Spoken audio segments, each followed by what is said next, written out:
Welcome to Voices in Mystery. I'm your host, Nancy Carlson, and this is our 13th season. We have a new guest. It's never been on the show before. Here with us today, Debra Gaskill. Welcome. Thank you. You're from a town in Ohio that has three names. Three names. Yes, Washington Courthouse, Ohio. How did it get that name? It was named, the town was settled by American Revolutionary veterans, and they wanted to name the town Washington. But there were so many Washingtons in Ohio that they distinguished it by the grand courthouse that it has. That's great, because it's probably the only town I know that's called Courthouse, and so it's easy to remember. It's familiar. It's Virginia uses a lot of courthouse in some of their town names too, so it's not entirely unique.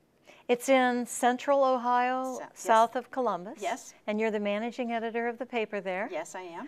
And in your private life, you write mystery novels. Yes, is that I do. correct? Yes. We brought one today, Barn Burner, which is actually your second novel, but first published. Did I get that right? Yes. Tell us about Barn Burner. Set up the whole story. Barn Burner is the story of a small town female newspaper editor. Where would I get that character? Who solves crimes. In this, the first in the series, she is covering the story of a kidnapping and gets involved and ends up solving the crime, as well as finding out some of her own family's secrets. Now, why Barn Burner? What's that? One of the subplots is that there is a number of barns that are being burned throughout the county that she's also having to chase, and she finds that that is connected to the kidnapping. And is the burning of barns related to news stories that actually happen in Ohio, or did you just think that up? I just thought that up. Because church burnings, you read about them sometimes. Right. Are you tempted as a newspaper woman to use real life stories in your own novels and your own writing? For many, many years I was a crime writer, crime reporter, and it's kind of a way to process some of the ugly stuff you see day to day, and to be able to say some of the things that you can't say in a newspaper. Now, have you been able to use some of the personalities that you've worked with over the years? There's a lot of interesting people that work in the newspaper business. Have you been able to mold those into characters in your own Some of them, novels? yes, but most of them are highly fictionalized. Yeah, because you don't want people that work for you to recognize themselves. No, you don't. Maybe people who've moved on. Yeah. you can write about them. But this wasn't your first novel. Tell me about your first one. The first novel is called The Major's Wife, and matter of fact, that comes out next week. Ooh. It is centered around the same small town, the same newspaper that Barn Burner is settled in. It's just centered around a different character. Okay. Marcus Henning, and he is a reporter looking to get his career back on track with the one great big story that he's on the trail of. And is there a dead body? There is later on in the book. Not in that opening chapter. Not in the opening chapter, no. Why did it not get published before? I mean, why the reverse where Barn Burner? What happened there? Barn Burner was actually the thesis for my master's degree, and in creative writing at Antioch, and it taught me basically how to write a publishable novel, and that enabled me to go back and look at The Major's Wife and say, okay, this isn't good, this isn't good, this isn't good, this is gone, and rewrite it and make it a more effective novel.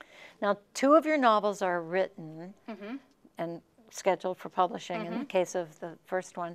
What else is there? Have you written a third one and it's half done? Or? I have a third and a fourth in process right now. It is along the same series. And the third one is tentatively titled Murder on the Lunatic Fringe. The fourth one doesn't have a title yet, but I write them when I get the chance. Do you write them at the same time, or is the third one actually finished and waiting for editing? Right now, the third one is kind of stalled, and the fourth one, the juices are flowing, so I'm working on that more. How do you do both of the things that you do, being a writer and a newspaper executive? How do you do that? I don't sleep a lot. So you write in the evening? I write at night, mostly when folks have gone to bed. If I'm working the night side of the paper, when things are slower, I'll sit at my desk and write. So it's a morning paper? It's a morning paper, yes. Circulation? About 6,500. It's very small. Uh-huh. And how long have you been in the newspaper business? I've been in the newspaper business about 20 years. But you went back later for your master's degree. Yes, then. I did. Yes, Oh, I did. And I was the world's oldest cub reporter. I didn't get started in journalism until I was in my 30s. Oh, is that right? Yeah. So you chose Antioch then because of the closeness of it. Is Right. that Right. it? And they have a creative writing program that encourages fiction. Uh-huh. Yep. That's a great situation. It was really great for me. It really worked really well. So what do you mean, or talk a little bit more about crime writing as a reporter and how you processed it? What are you talking about? Well, as I had small children at the time, you can't go home and talk about, well, I went to this autopsy today. Oh. You can't. Those are just some things that you don't bring home. The things that you see during the course of a day covering crime, and you have to deal with them, or you end up either drinking or lunatic fringe. Lunatic fringe. So you've got to process it somehow, and that's how I processed it. Just putting it down in fictional form.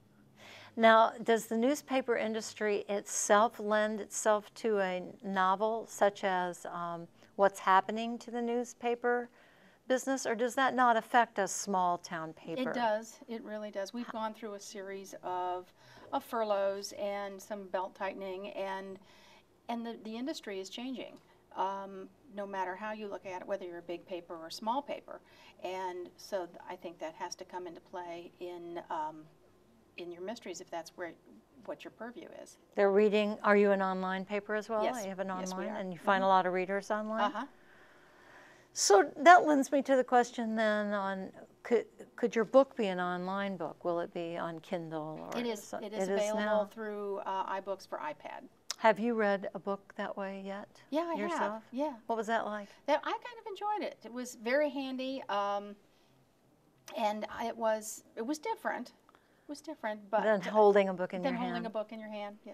Well, I thank you for being on the show. Thank you. We've been visiting with Debra Gaskill, the author of Barn Burner, which we've shown you today, and also coming out, let's get the name of that other book. The Major's Wife. The Major's Wife. Pick those books up on the bookshelf and look for more of Debra Gaskill in the future, and I thank you for being on Voices in Mystery. Thank you. Thank you, Debra.